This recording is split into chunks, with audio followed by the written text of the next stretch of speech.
G'day there guys, Marky here, and welcome back to another episode of r/relationship advice. With that said, I want you to sit back, relax, chuck a prawn on the barbie, and let's get right into it. My adopted brother feels as though the family doesn't love him. My parents have 5 kids, 27 female, 26 male, and then me and my twin brother and our adopted brother are all 23, and we are 23 female and then 2 23 males. John was adopted when his bio parents, who were close friends with our parents, died when he was just a few months old. So this has been a slowly building thing for years now, but really got called to everyone's attention in the past 5 years. I remember growing up with John, normally, as any siblings would, and all of our other siblings say the same. We played, we fought, we made up, we broke our parents' crap. The past 5 years have been somewhat strange. At first we thought that it was just John being John, but now after I've spoken with him, we discovered it was more than we thought. First off, John left the day that he turned 18, which was a surprise because he had good grades, and everyone assumed he would go to college like the rest of us. He graduated 1 semester early and left the house on his 18th birthday, which was a shock to everyone. He earned money doing chore work for our dad and uncles, and had bought his own car, and apparently saved enough to get an apartment. It was weird, and my parents were sad, but more than that, they were proud and happy for him. Dad offered John money to help him start out life on his own, but John refused and said that he would be fine. My parents were insanely proud of John. They're not typically the brag on my kid kind of people, but they were telling everyone how independent and responsible and mature and fearless John was. Now, it's important to note that our siblings were always fairly close. I cried the first night that John was gone, and I wanted my dad to figure out a way to make him come back, because I was scared that he would die or something. So when the communication suddenly was almost nothing, it was weird. And we missed him, but our parents said that he was busy working and taking care of himself, and that when he had settled and figured things out, he would be back to his normal self. It never happened though, and he also stopped really talking to them. He would talk to us around birthdays and holidays, but even then it was strange. He always tries to meet up with siblings for dinner or drinks on birthdays, always visits our parents very quickly on their birthdays, and Mother's and Father's Day, and on Thanksgiving and Christmas. He is in and out. For example, our older brother was the only one there when John was there for our mum's most recent birthday, and he said John was very clinical, and that it felt more like a soldier was paying respect to a commanding officer than anyone visiting their parents. One thing about this that stood out was that John talked to our mum and dad and brother about a lot going on in his life. Apparently he's got a girlfriend and just got a dog and has a great new job in construction. No one knew any of this, and Dad cracked a joke about how they were terrible parents because how could they not know anything about what was going on in one of their kids' lives? After John left, our mum looked sad, and when our older brother asked her what was wrong, she said that it felt like John didn't want to be around her and that she missed him, before she refused to say anything more about it. So our older brother started a group chat with everyone but John to ask about if any one of us had noticed anything wrong with him. We had all talked about how distant he had been over the years, but never like this talk. At the end of it, we all arranged to meet up with John and try to talk to him to make sure everything was okay. It took some effort to get him to open up, but he finally did, and what he said really rocked our family. He said that I'm not their real son. We all immediately tried to reassure him that Mum and Dad love him, and we do too, but he had all of these stories about how Mum and Dad had treated him differently. There were lots of examples. Things like older brother would hug or kiss Mum on the cheek, but she'd push John off if he had tried to do the same. Dad would happily talk sports with anyone, but would be short with John. Our grandparents were never excited to see him. Aunts and uncles not interested in him or his hobbies or what was going on at school. One incident where Dad asked each boy to go on a hunting trip and never asked John until they were leaving, and when he did finally ask, you could tell Dad was annoyed. And my brothers did confirm this one because they thought that it was weird how Dad acted too. When John said that he was fine with not going, they said Dad looked happy about it. John would ask for help with schoolwork. Mum or Dad would say that they were tired, or tell him to ask the teachers, but they'd stay up with the rest of us. You get the idea. There was a lot of stuff, and enough of us witnessed it that we don't think that he was misremembering things or making them up. John wasn't bitter or angry about this. He said that he understood that they wouldn't be able to love him the same way that they loved us, and that it would be inhuman of me to ask that of them, which broke my heart. He said that he refused the money from Dad because he would have felt badly about him using it on him instead of his real children. He said he will always love them and respect them and be grateful for their sacrifices for raising him, but that it was too painful to be around them for too long because he knew that they couldn't be what he wanted and that he couldn't be what they wanted. Our older sister was impassioned by this and told my parents about it. It was a shit show. Mum crying, Dad punching a wall. They are both ashamed and hurt and insist that they love him just as much they do the rest of us. Now John knows that our parents know that he's upset and is apprehensive about coming around, which is understandable.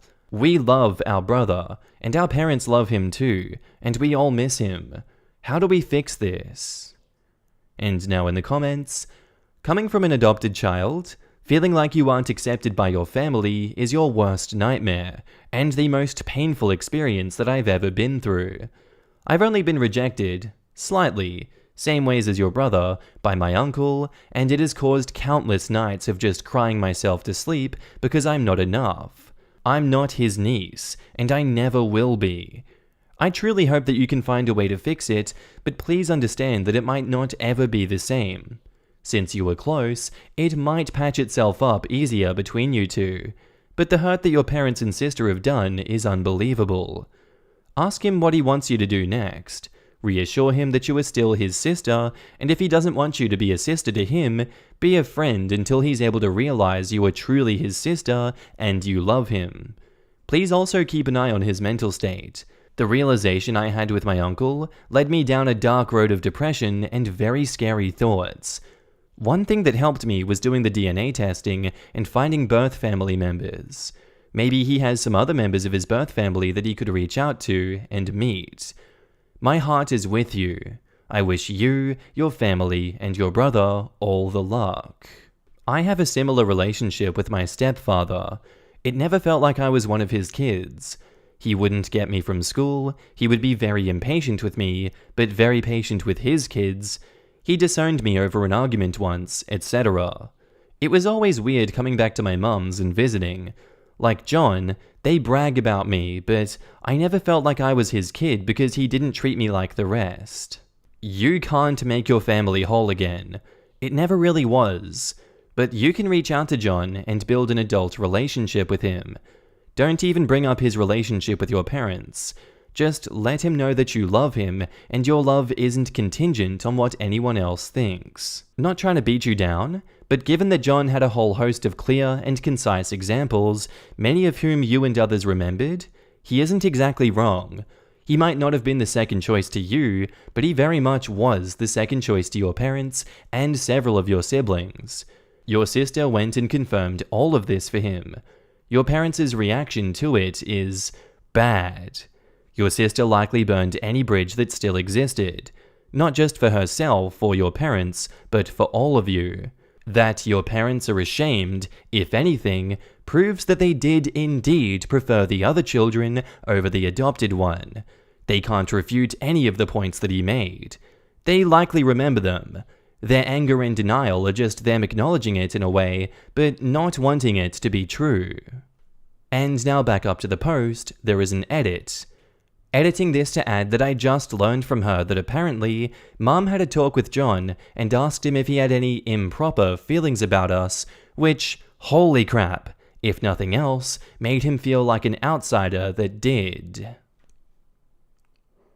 And now on to the update. So the first people I wanted to really talk to were my parents. I didn't share everything that John shared with us in the thread that I made, but there were so many things that they had done that were just downright cruel. The conversation was fairly quiet and extremely emotional. I only write adopted brother here because I want to communicate with the people reading, but in my heart, he's just my brother. So when I detailed the things that John remembered, I began to cry, and it hurt even more because I almost wanted my parents to deny it. I wanted them to be sure that they would never do anything so mean, and that maybe John was remembering things wrong. They never denied anything though. When specific instances arose, you could see them turn their heads or eyes away in shame. They would get up and pace, and then put their heads down. Never a denial. When I asked them, most times they said they didn't realize that they were doing something, or that they were just too careless. They kept saying that there was no excuse for it. I asked my father specifically about the fishing trip that he didn't invite John on, and he said that he had asked the other boys, it just never crossed his mind to go out of his way and ask John. I asked them both why they didn't help him with the homework or make sure that their 18-year-old leaving had a solid plan and would be safe. I never got a response on that. I asked my mum about why she pushed John off when he tried to be affectionate towards her, and her response is the one that really leaves me at a loss. She was very honest and said that in her mind, she couldn't ignore the fact that he was a sexually mature male who was not biologically related. She said it felt no different having my other brothers hug and kiss her as babies as it would today, but that around the time John went through puberty, she couldn't see him as one of her babies anymore. She said her instinct then became to protect her daughters, just in case. She said it was hard, and she wasn't happy about it, but she'd rather have protected us and gone too far to John's detriment than been too lax to our detriment. She said when John left, she felt relieved. After talking with them, I spoke with my older sister, who was still very angry. Same with our other siblings. We all, the siblings, love him and want him back in our lives like before. We don't want to lose him.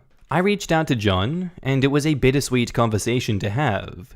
We both were happy to be talking to each other, we still have our inside jokes and things like that, and we can hang out like nothing ever happened. But when we spoke about re-establishing our old relationship, he said that it would be difficult. He said he would love to be my brother, but that he feels gross around us girls because of Mum, and that he feels like less than around our brothers. He said that loneliness sucks, but it's better than feeling like people would rather not have you around. He said he felt like a family friend that everyone liked, but who stuck around for too long. We both ended up crying. It was very ugly. We at least decided that we'd try as siblings. Now in the comments, he said he felt like a family friend that everyone liked, but who stuck around too long. The sad thing is, that is exactly how your parents felt. Which is exactly why he feels that way. OP's parents did a disservice by raising John, and should have let him be adopted and loved by a family that actually wanted him. John was punished on so many levels just for purely existing. Despite all the child trauma that John experienced, I'd say that he turned out rather well. Appears to be the adult in this whole situation. Unfortunately, that's exactly the result of childhood trauma. Kids in traumatic situations can wind up becoming mature ahead of their peers and shouldering adult burdens instead of enjoying childhood and adolescence. Our society tends to reward it rather than recognizing it as a yellow flag for a kid who needs more support. Wow! His bio parents would be heartbroken if they knew how his adoptive parents treated their son. This is all I thought of. They probably thought that since their friends were such good parents to their bio children, that they'd be equally great to their son. In the end, their friends treated their son like a potential abuser once he hit puberty. Usually with adoptions, the kids are picked. This poor kid was forced on these people, and they sure made him feel that way. I can see why he'd just want to stay away from all of them, even the siblings that reached out. It brings back too much pain. Jesus effing Christ, that poor boy. To have the person that you call mum treat you like a predator as soon as you hit puberty solely because you didn't come out of her, wow. Just wow. Their friends are rolling in their graves. Just horrible. And like, what a screwed up line of thinking. Does she not get that predators have mothers too? They didn't just zap into existence. And when did blood relation or not stop someone from being a predator? Siblings assault is definitely a thing, as is incest. None of her logic even makes any sense. Am I the asshole for yelling at my stepdad for snooping in my apartment after he was upset about what he found? So about a week ago, I, 22 female, asked my parents, 47 male and 40 female, if they could stop by my apartment just to check on my dog who had been sick while I was at work. My mum agreed and everything seemed fine. They went over, gave my dog his medicine, and took him for a walk. Today though, I went to my parents' place for dinner and my stepdad refused to speak to me or even look at me. Eventually, I finally asked what the problem was, and he went off. Apparently, he had been going through my things, and when he went to my bedside drawer, he found my toys and contraceptives. He yelled at me and told me that I was a disappointment and foul for having those things, and that he didn't raise me for 17 years for me to become a deviant whore. I stood there absolutely shocked and bright red from embarrassment as my younger brothers and grandparents were in the next room and could hear him. I yelled at him for invading my privacy, telling him that I'm an adult woman and that he had no right to go through my things in an apartment that I pay the bills in. I banned him from my home and have now blocked him.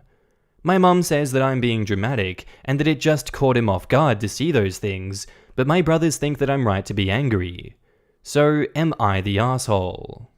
Edit, just to clarify, he's been very abusive in the past, which came about after I started hitting puberty. Me growing up and maturing always seemed to be an issue. Also, my toys and such were in my bedroom in my bedside table, so not anywhere that he should have been. OP has offered the following explanation for why they think they might be the asshole. I think I could be the asshole for yelling at my stepdad in front of everyone and banning him from my home. I feel like doing that could make me the asshole because he is my parent and he made a mistake and I could have talked it out responsibly. Now in the comments, not the asshole. He went into your room, into your drawer, knowing exactly what he was looking for. He wanted to find those things because he wanted to weaponize them against you. Your comments about his abuse confirms this. You did absolutely the right thing. Not the asshole. He called you a whore, he snooped through your crap and broke your trust. Where is the confusion here?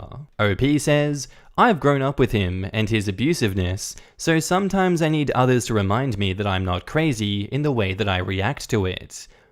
OP, do not trust your contraceptives if you do not trust this man. He has snooped, and it's not a leap if he's shaming you for being sexually active for him to do what he can to punish you with natural consequences. If he is this manipulative, tampering with birth control can make you more vulnerable to his abuse. Oh, this is a big one. Replace all of your contraceptives, OP. I've heard my fair share of poked the rapper with a pin and dropped it in hot sauce stories. Not saying it's a guarantee, or even likely necessary, but I wouldn't risk it. Not the asshole. Your stepfather had no business even entering your bedroom, let alone rifling through your things when he did. Your mother is complicit in his bullcrap, and should be banned from your home right alongside him. You just know that he bitched to the mum on the drive home, and there's no way she didn't know about the rest of the abuse. She's just as much at fault. And OP replies, my mother has been a victim of lifelong abuse. She insists nothing was said to her until he said something to me. My mum is also a victim here though. That doesn't absolve her of her responsibility to you.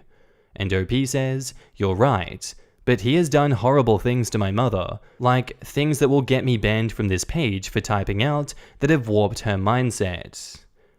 While your mother is an abuse victim, her first instinct should have been protecting her child from the abuse. Did she ever protect you, or did you do it yourself? Easy to say. If you're a victim of abuse, you often have no idea what you're capable of. You think you're trying, but you barely scratched the surface. It's like those elephants that are being held by simple ropes. They could easily break free, but they've learned they couldn't, so they believe it. Also, elephants think of us as adorable. This also clouds their judgment. It's similar with love. And now on to the update. Here is a more positive update for everyone. My mum and I met for breakfast this morning. The first thing she did was apologize and tell me that I had every right to act the way I did and that she should have been in my corner. She looked into divorce, but I have 2 brothers who are underage, and because she works so much and travels for work, she's afraid that she will lose my brothers and have to pay 16 years of alimony. Update 2, I got home today after reading all these comments. Thank you everyone for your amazing support. And I found that 2 of the condoms had been opened and 1 had a hole in it. I got rid of them, and my friend with benefits went and got new ones for us. Thank you for the people telling me to check them. Getting pregnant would be excruciating for me because of my AS and my endometriosis. I cleaned all of my toys just to be safe, and I took the spare keys from my parents. Update 3. This hopefully will be my last update. My locks have been changed, and my mum has started speaking to a lawyer about divorce more seriously after learning about everything. The one thing that I ask is that everyone does not badmouth my mother. She has been through hell. Her own father was abusive from the age of 17, and at 17 made her marry my biological father who was abusive and a drunk, and no, she is married to another abuser. Abusers seek out those that are traumatized and easy to abuse. He seemed perfect when they dated, and nothing changed until I was about 9 or 10. 5 years of marriage at that point. And now in the comments, stepdad is a disgusting creep, and her mother needs to gather all the support she can get and throw him out before he harms the boys. OP needs to change the locks. No way that stepdad dear doesn't have a copy. Change the locks and look for hidden cameras. Dude's a freak. He ripped holes in the condoms. Trying to punish her for having sex with an unwanted pregnancy is some next level psycho crap. That has to be one of the most abject things the mum's husband could do. He expected her to get accidentally pregnant so he could berate her for having either an abortion or a child out of wedlock. He was ready to cause serious trauma and probably F up her health because she didn't live according to his messed up moral values. Yikes. The hole in the condom was such an abhorrent thing. That should be a felony, like a serious one. It's crazy to me that contraceptive sabotage isn't illegal, at least in the States, not sure about elsewhere. I think some places are pushing for stealthing laws, which I could see this possibility falling under, but I'm hardly an expert. Don't need to be an expert to know that reproductive coercion needs to be punishable. Very telling that he started being abusive toward her at the start of puberty. Sounds like he was sexually attracted to his stepdaughter, and instead of one abuse, he chose a different form. Dude is disgusting. Sexualizing the girl he raised, and attempting to get her pregnant. I wouldn't doubt if in his sick, twisted mind, he would feel like he got her pregnant and that was his baby. He needs to get his ass kicked. And that's all I have for you today, guys. I do hope you enjoyed this one, and I'll see you in the next episode. Bye.